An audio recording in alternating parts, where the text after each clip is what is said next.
have going on here is two IR sensors that are kind of pointed outwards since their fields are cones, excuse me, that are basically controlling the velocity patch for the patches on Reason. The velocity is not mapped to, we were going to do velocity and map it to amplitude. Right. But then we decided to do volume and then map velocity to something else and use both at the same time. Just because volume you can control in real time. And they're in and out so they don't interfere with like the wires of your arm or anything. And then we've got a chromatic scale,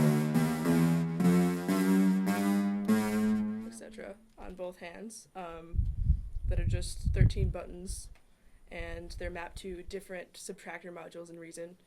You've got thumb switches here which change the octaves up and down to certain levels.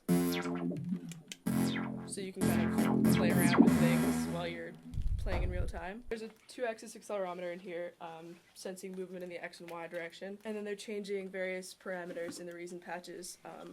For example, this axis changes mod wheel, this axis changes pitch bend, this changes the filter cutoff, it just changes the resonance. So you can kind of play with the cutoff and resonance, which makes a kind of cool sound at the same time. The mod wheel has some fun FM stuff on it. The pitch bend. It's just pitch bend. The main idea with this left part is just note data from both of these. It's just being filtered in a couple of ways, and the distance from here is going in as velocity into the note out data. So that you don't get stuck notes is that if velocity is 0 sent from here, then use that to turn it off, and if it's not 0, then use this for the velocity. So it's switching back and forth between velocities, but it seems continuous. This is just a simple controller for volume. From this again, you're using the same controller that we used for velocity a minute ago to do volume. This is x-axis in the minus direction. This is x-axis in the plus direction.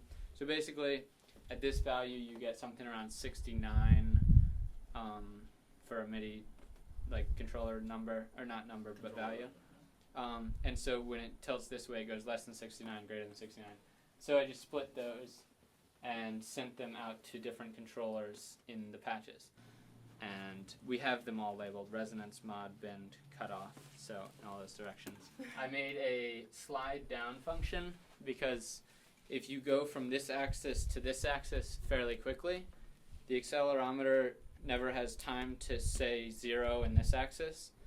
And so I made a function that will slowly bring it back to 0. So it actually, with pitch bend, you can sort of hear it in some patches. It would normally get stuck. So if you go to the other side of 69, it triggers a routine that says bring that controller value down. Right, whatever it's at now, because otherwise it'd be stuck there. Bring it down, or in case of cutoff, which we wanted as 127 here, bring it up. Right. We have accelerometer values greater than what tilt could ever do, like bangs, sent out as another controller. And actually it goes into a note in the patch that I have. And so these can control discrete notes. Velcro for it, so it might actually come off and then it'd be flopping around in there. Velcro is a really good idea though, because we can change the directions if we want. And this is the Sorcerer's jacket. This is called the Sorcerer's because it's sort of like the Mickey Mouse. In Fantasia, what he's doing with the waves. Right. So we were thinking, Yeah. we'll go with something like that.